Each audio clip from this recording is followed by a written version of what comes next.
নমস্কার বন্ধুরা, আমি চলে এসেছি একটা নতুন রেসিপি নিয়ে। দেখো, মুগের ডালটা আমি ভাজছি। একটা নতুন রেসিপি নিয়ে আসবো, ট্র্যাডিশনাল রেসিপি। তোমরা আমার সঙ্গে থাকো, দেখতে থাকো আমি কিভাবে ডালটা বানাই। আগে মুগের ডালটা ভালো করে ধুয়ে নিয়ে এবার আমি তেল দিয়ে ভেজে নিচ্ছি। তেল দিয়ে ভাজলে নাকি গ্যাস হয় না, সেই বড়রা বলে, সেই বড়দের কথা শুনেই আমি তেল দিয়েই ডালটা, কারণ মুগের ডাল তো খুব ভারী, সেই জন্য ডালটা আমি তেল দিয়ে ভেজে নিচ্ছি। দেখো, ভালো করে ধুয়ে নিয়েছি, কিন্তু ধুয়ে নিতে হবে। ধুয়ে আর কড়াতে দেখো সুন্দর করে ভেজে নিতে হবে। এবার গরম জল ছিল, সেই গরম জলটা আমি দিয়ে দিলাম। গরম জল দিলে তাড়াতাড়ি ভালো সেদ্ধ হয়। গরম জল দিয়ে দিলাম। এবার একটু গরম হয়ে যাবে, কষকষে গরম হলে আমি এর মধ্যে দেখো সেই ডাঁটা, সিজনেবল ডাঁটা, এখন এই সময় তো ডাঁটা, সজনে ডাঁটা খেতে হয়, সেই জন্য সজনে ডাঁটা আমি তুলে দিলাম।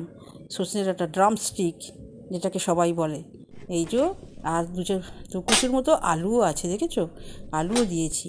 খুব সুন্দরভাবে এটা সেদ্ধ করে নিতে হবে। এর সঙ্গে একটু হলুদ মিশিয়ে দিলাম। হলুদ না দিলে তো কালার আসবে না, সেই জন্য হলুদ দিলাম। এরপর স্বাদ মতো নুন দিলাম, দিয়ে ভালো করে সেদ্ধ করে নিলাম। আর সেই সঙ্গে দুটো আস্ত কাঁচা লঙ্কা দিয়ে দিলাম। দেখো, এইবার একটু সেদ্ধ হয়ে আসবে, আমি অন্যদিকে একটা মশলা বানাবো। দেখো, জিরে আছে, মরিচ আছে, আদা আছে, ধনে আছে, এই সমস্তগুলো আমি পেস্ট করে নেব। আর কড়াতে জিরে, শুকনো লঙ্কা, তেজপাতা দিয়ে ভালো করে ভাজা ভাজা করে নিয়ে, এই দেখো ভালো করে ভেজে নিয়েছি, সুন্দর একটা গন্ধ উঠেছে। আর এর ওপর আমি দিলাম আদাটা হালকা করে একটু ভেজে নিতে হবে। বেশি ভাজলে আদা কিন্তু তেতো হয়ে যায়। হালকা করে ভেজে নিয়ে আর এর মধ্যে আমি টমেটো ছেড়ে দেবো। দেখো, টমেটোটাও ভেজে নেব। টমেটো ভেজে নিলে খুব ভালো খেতে লাগে, সেই জন্য টমেটোটা আমি ভেজে নিচ্ছি, কারণ কাঁচা গন্ধ ছাড়বে। টমেটোটা ভাজা ভাজা করে নেবো।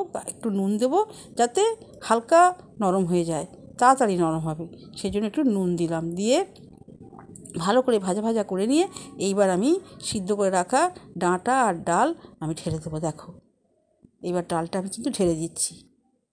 দেখো, খুব সুন্দর, কিন্তু এই ডাঁটা দিয়ে মুগের ডাল খুব খেতে ভালো, খুব টেস্টি হয়। তোমরা করে এরকম করে খেয়ে দেখতে পারো। আমাদের মা ঠাকুমার আমলের রান্না, আমরা কিন্তু এখন করি না। আমরা ডাঁটা পোস্তই খাই, ডাঁটা মাছ দিয়ে খাই, ডাঁটা দিয়ে উচ্ছে খাই, শুক্তো খাই, কিন্তু এই ডাল দিয়ে আমরা ডাঁটা খুব কম খাই। কিন্তু আমাদের মা ঠাকুমারা, কিন্তু ঠাকুমা বেশি খেত, মা কথা বলতে পারছি না, ঠাকুমারাই দেখেছি। আমার মা একবার দুবার করেছে, ঠাকুমার দেখা দেখি। হ্যাঁ, একটা বাতাসা দিয়ে দিলাম মিষ্টি হওয়ার জন্য, কারণ গুড় বা চিনি চাক দিলে মিষ্টি হয়, সেই জন্য আমি একটু দিলাম। আর একটু ঘি দিলাম, দিলে টেস্টি আরও বাড়বে। টেস্টটা কিন্তু আরও গুণে আরও ভালো বাড়বে, সেই জন্য আমি ঘিটা দিয়ে দিলাম। দিয়ে সুন্দরভাবে ফুটিয়ে নিলাম।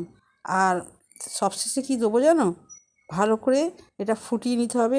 টমেটো সব নরম হয়ে গেছে। আর এরপর আমি দেবো আমার স্বাদের ধনেপাতা। স্বাদের ধনেপাতা দিয়ে দিলাম। দিয়ে একটু ফুটিয়ে নিয়ে নামিয়ে নেব। হয়ে গেল আমার ড্রামস্টিক ডাল, মুগ ডাল। দেখো, খুব সুন্দর মুগের ডাল। তোমরা ভালো থাকবে, সুস্থ থাকবে, আনন্দে কাটাবে।